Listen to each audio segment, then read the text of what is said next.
Welcome, folks. So today we're going to be looking into designing a system that can support millions of users by LXU.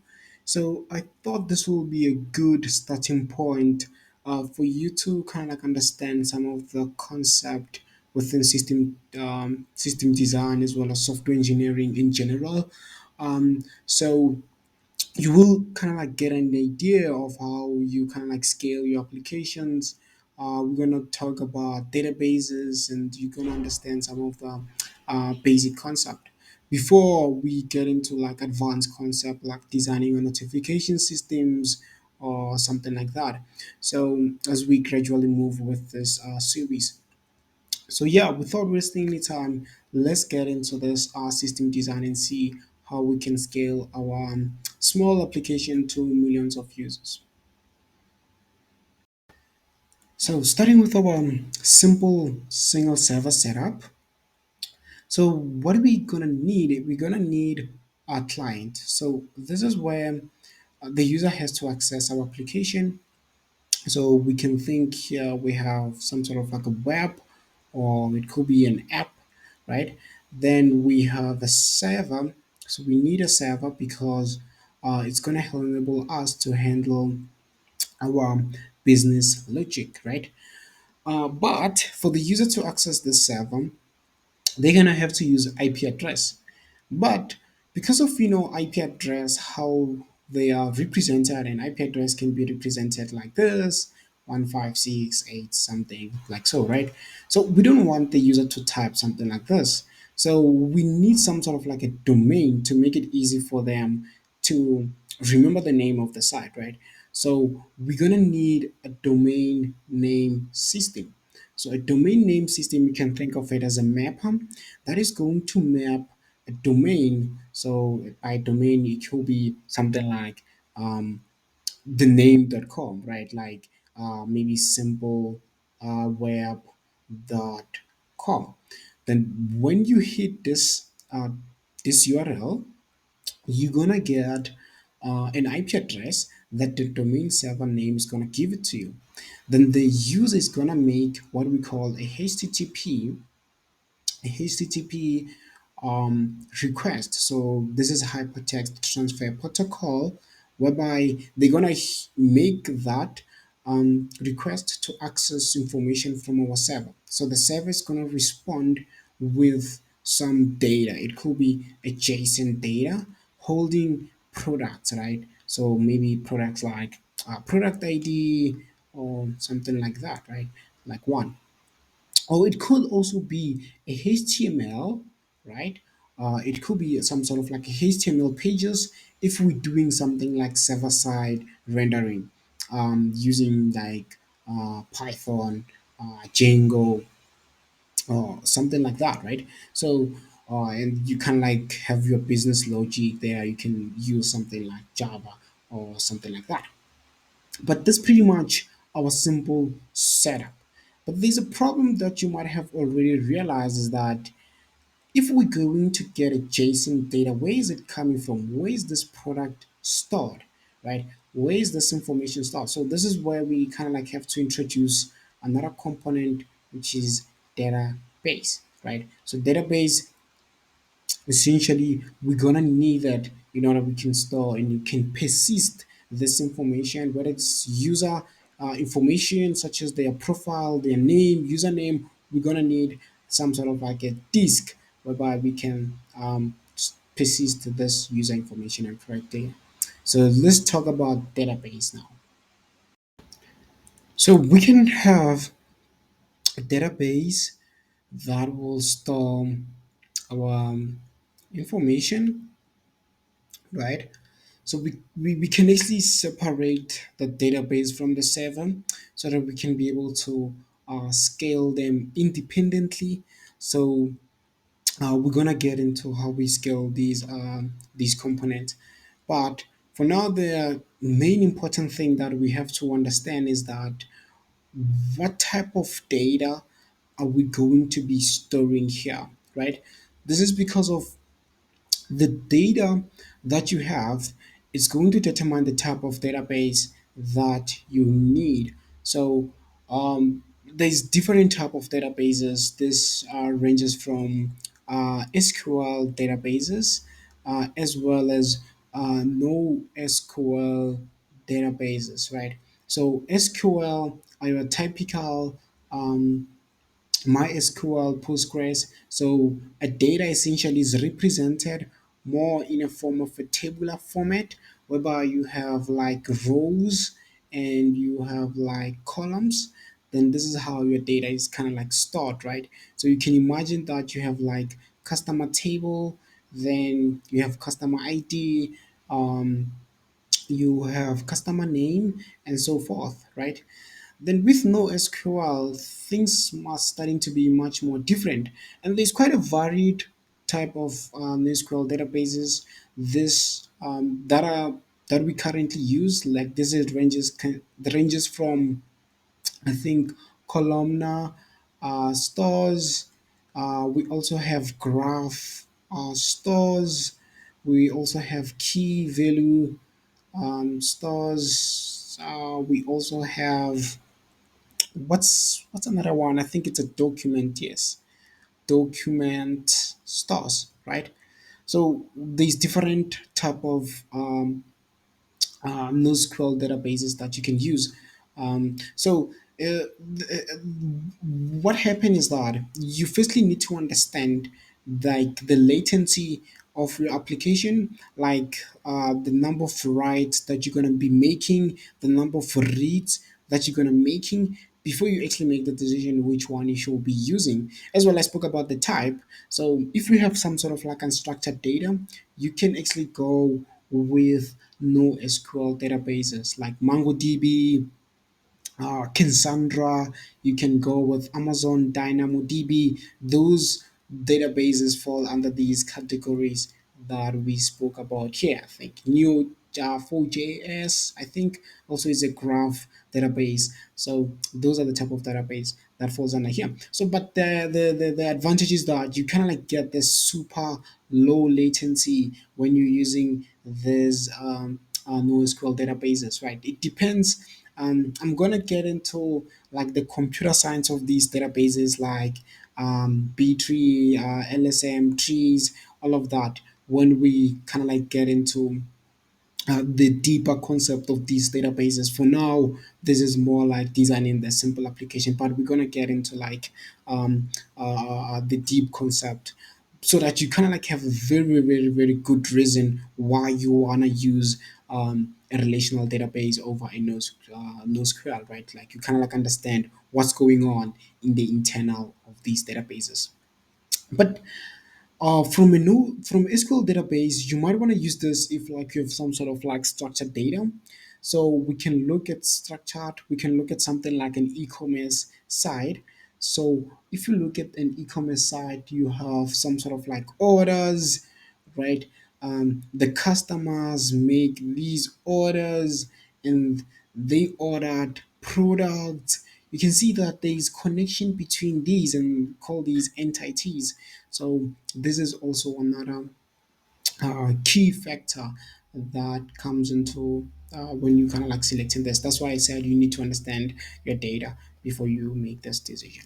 So now that the database is there, we need to kind of like talk about how we're gonna handle many users, right? We said that we want to handle many users, but now uh, with the current setup that we have, if this server here goes down, then our application is dead, right? So how do we kind of like handle that? So there's different ways one can handle scaling. So one is called vertical scaling. So the idea with vertical scaling is that you add more resources to a server. So this could be increasing CPU or maybe memory or something like that. So you beefy up your server so that it can handle more requests or something like that, right? But the bottleneck with vertical scaling, as one might have guessed, is that there's only a limit, right? There's a limit. There's only amount of CPU that one can add to their server, right? So there's like a limit number of CPU that one can run on a specific server. Does that make sense? So it's not like you can have infinite number of of CPU on one server or something like that. So that's a bottleneck. So how we kind of like work around behind this is that we introduce another scaling technique called horizontal scaling. So with horizontal scaling, the idea is that instead of having one server, you have multiple servers of instances, right? You have multiple server instances. And the advantage behind horizontal scaling is that even if one server goes down, you have two more running, right? So, and the good thing here is that you can actually route users to these different servers. We're gonna get into the concept of load balancing in a second, but I wanna kind of like go on with this scaling techniques that we tend to use so that you have a deep understanding of why we need um, these techniques. So, but the idea is that horizontal scaling, you can scale your servers across different machines. And this way is that even if one server goes down, you have multiple servers, and so you have a better replication strategies or something like that. Now I want to talk about load balancing, right? So how does because we said that we're going to have multiple servers, but then how do we route the user's request to those specific servers, right? How do we know that this server is down or something like that? That's where the load balancer is going to come in. So the load balancer is going to ensure that it routes the user request to the specific server. But remember that when we started, we said that the user request has access these servers using an IP address. You still remember that? But now, what we do is that we gonna the IP address is gonna hit the load balancer. Then the load balancer is gonna have what we call private IP address. Then the load balancer is gonna know from these private IP address which server it is supposed to route the um, user's request, right? So that's like the main advantage of this, and the main advantage is also because of like security stuff. So the client, the user, do not necessarily have to like directly access the server. So we have this load balancer in place that's going to handle that for us. So we have this private IP. So it add more like a security layer, so to speak. So that's another advantage of load balancer. But the core advantage of load balancing is that even if one server goes down, it can redirect the request to these live servers. Another thing is that these servers, like because it's a load balancer, it balances the load. So that means that like one server can handle like million requests or something like that alone. So it's just gonna make sure that it balances the load across all of these live servers, just to make sure that we have even distributed requests to all of these servers that we have, right? So that's what this load balancer is going to do, just to kind of like show you from the architecture that we started with, so that you get to understand. So we said that this is a single server setup. So you can think here we add, this is where we add the load balancer, right? So you add it here, then here we kind of like add these servers that we spoke about. Then this load balancer is just going to route the request to the specific server like so. So I'll say that the web tire looks good. So now we have a problem with our database. So can you see that this is now a single point of failure? So what if our database goes down? How are we going to handle that failure? So we're able to handle the failure of the server. So now we need to talk about how do we then make sure that even if the database for some reason goes down, we are still able to function, our application is still able to function. So let's talk about the database replication strategies that we can use. So one of the strategies for database replication is the master slave architecture. So we said that okay, cool, we're gonna have our web server which we spoke about and we know how we're gonna scale it. So from our database perspective, what will then happen is that we're gonna have the master database.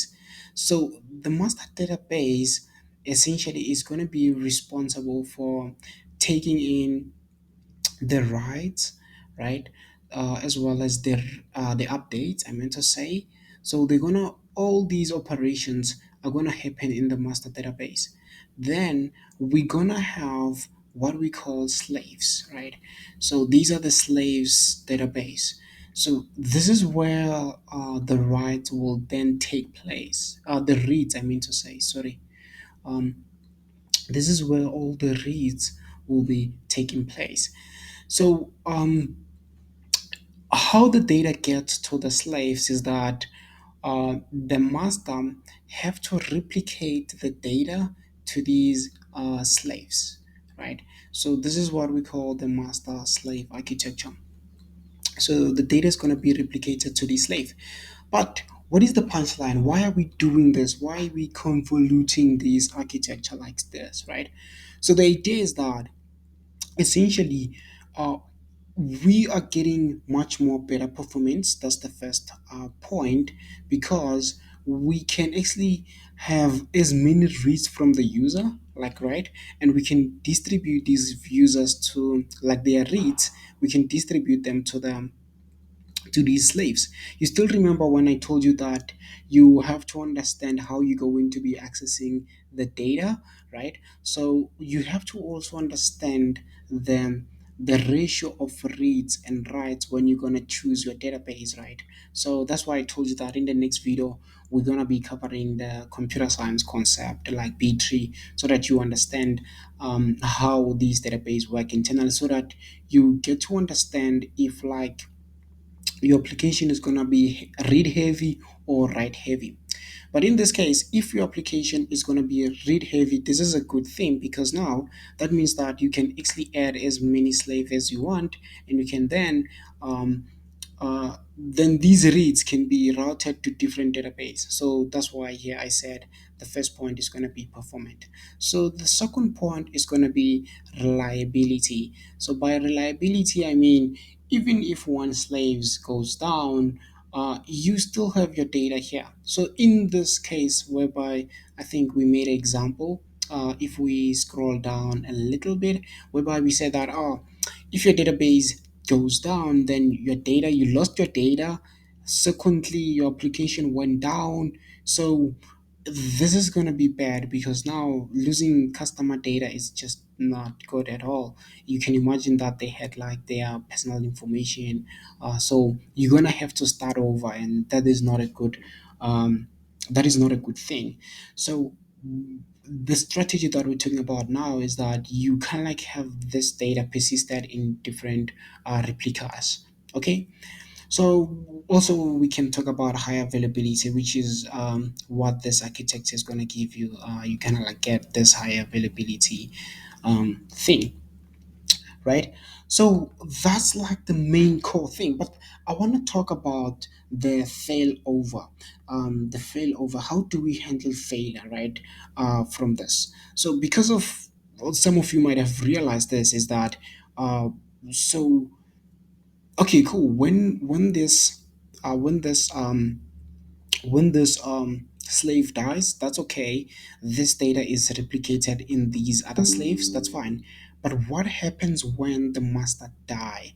So this is where now things get much more complicated, because when the master die, it could be that there was a data here, but this data was not yet replicated in this slave, right? So it was not yet replicated, because when it dies, so what will happen is that a new slave will have to be a master. So that's how this architecture works, right? That's how the setup is kind of like constructed. So the new slave is going to become the master, but there might be some data within this master that has not been duplicated. So one way is that we can have some sort of like script that we wrote to extract the data from this master. But I won't lie to you, this is much more complicated and much more tough, and it could require a lot of engineering to kind of like do. So as much as we're gonna look into like the designing data, what is it, data intensive book, we're gonna look into that. So I'm gonna be covering some of the engineering techniques that they tend to use. I'm also going to be covering the source code. I like to explain concept using code because I feel like even if it sometimes going through the code can be quite hard, but I feel like going through the code and looking at like things such as Redis or something like that, it's going to help us a lot. So you're getting close to the engineering of these things. So I'm going to do that, I promise you. So anyway, but that's the core idea that I wanted to explain with this data replication. But the punchline is that now our application won't suffer from if like we lose one database, we know that okay, we can sleep at night because the data is not lost. It's saved in different databases, and we know that the application still can work, right? The application is still running because we have this these are how we kind of like constructed the whole entire architecture. If the master slave, automatically the slave become the master, so the rights can go to the to that promoted slave database. So that's how it kind of like work. Okay, so now we're gonna have to talk about how we optimize performance. So this is one of the concept that you're gonna hear a lot, which is we have to cache, right? This caching mechanism. So the, the idea of caching is that essentially reading data that is already stored in memory will be much more faster and efficient than actually hitting your database all the time. So it is good practice in software engineering that like you need to kind of like, if you have a database, have some sort of like a cache mechanism so that you don't like all the time hit your database and you get like your data from your database. You're gonna overwhelm your database, one. Secondly is that the reading data from a disk is much slower compared to reading data that is stored in memory.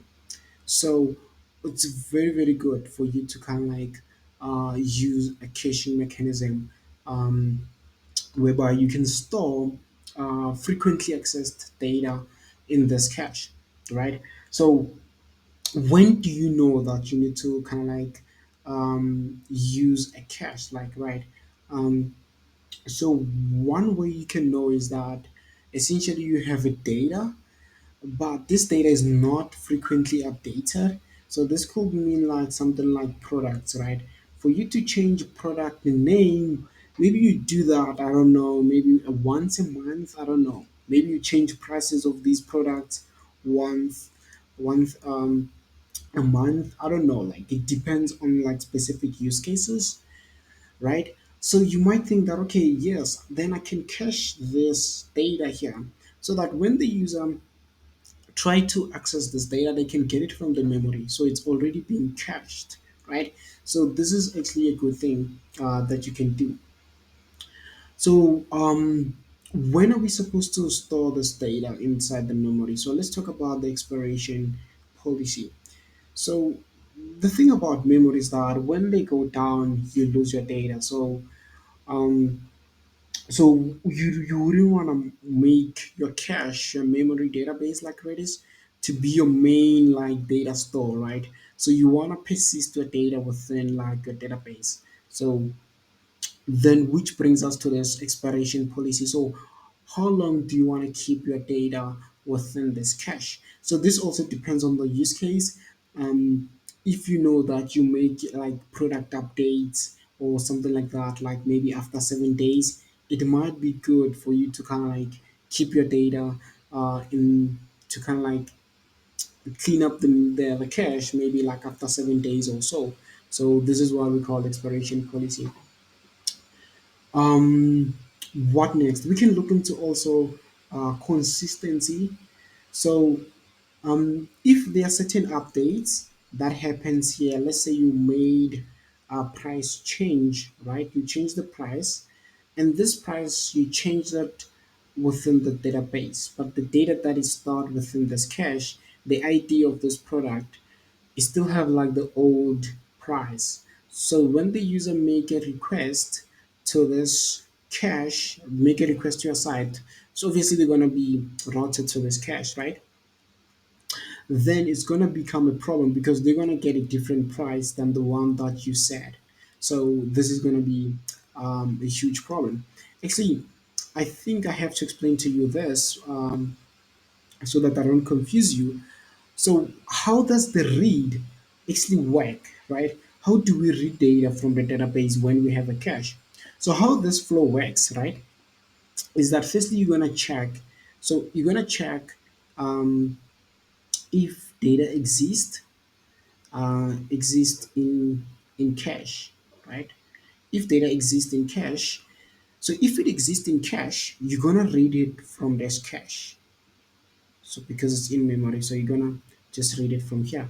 But if not, then you're gonna have to read this data from the database, right? When you read the data from the database and you check the cache that okay, this data is not there, you're gonna save it in the in the cache so that when the other user comes, they can just get it from the cache.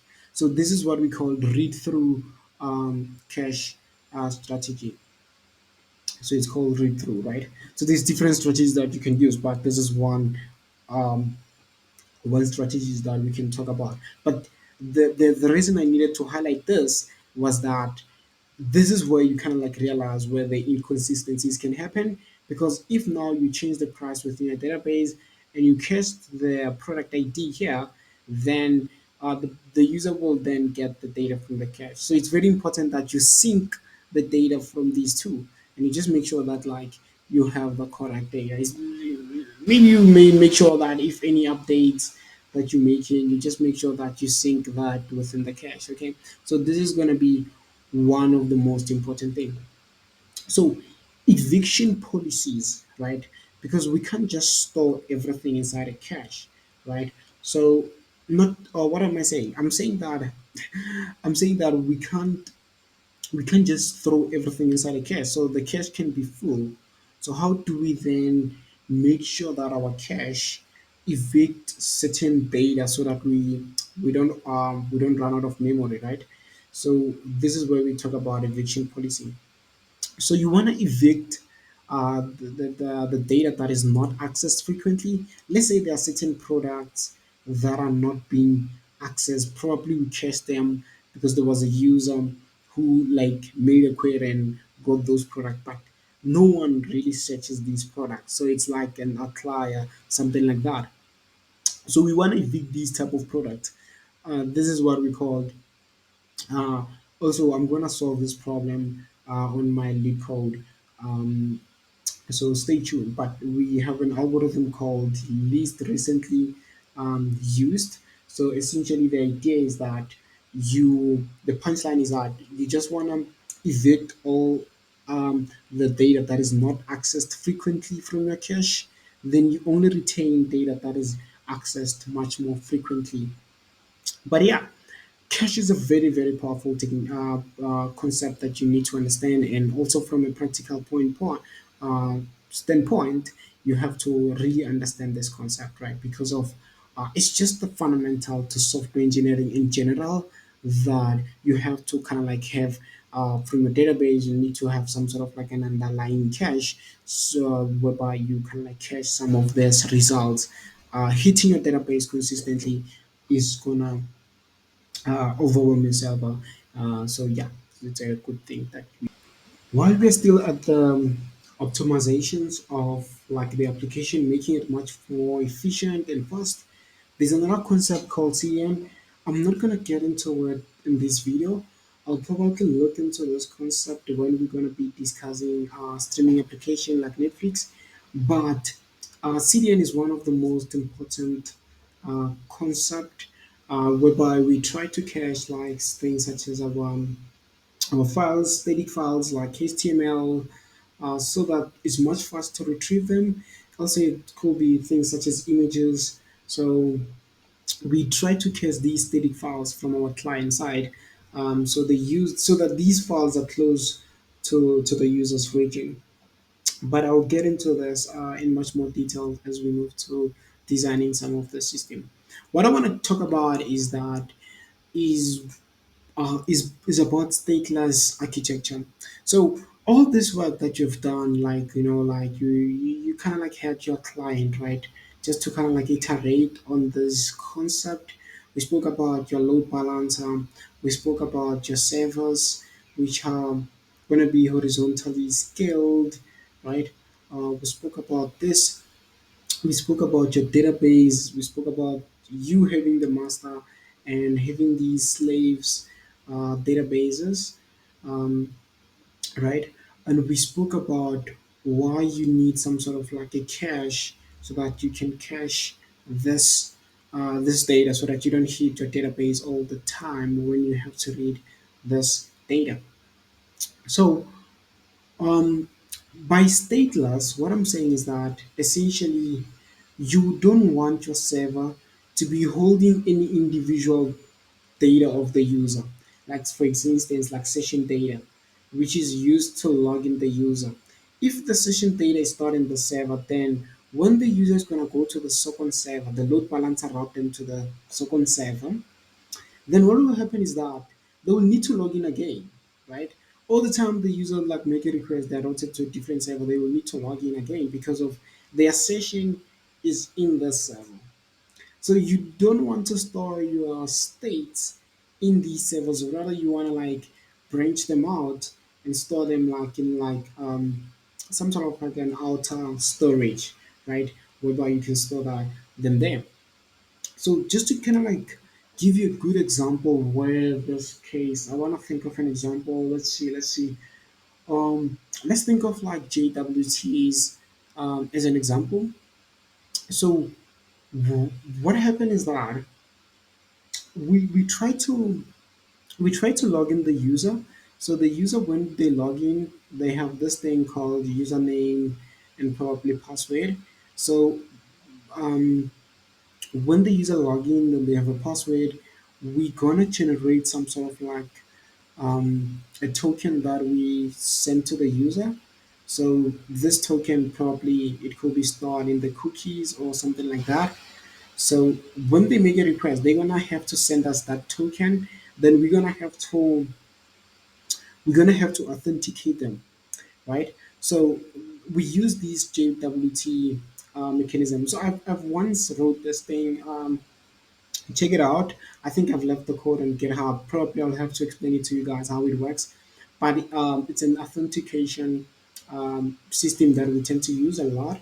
But the punchline is that when the user have logged in, we're gonna give them the token, and when they make the request, they have to make the request with that token. So we just have to like authenticate them. That's why when you go to like Twitter or you go to YouTube, you don't log in all the time, right? You can just go there all the time. That's because of they have this token stored in your browser that when you go there, they just have to like take it out and and um and like authenticate you.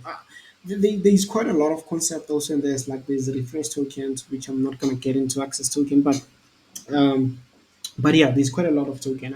Maybe I might make a separate video on this, but the idea is that we have these things within these servers called private and public key, which we're going to have to use to know that this token was generated by this the system that we have was generated by us, right?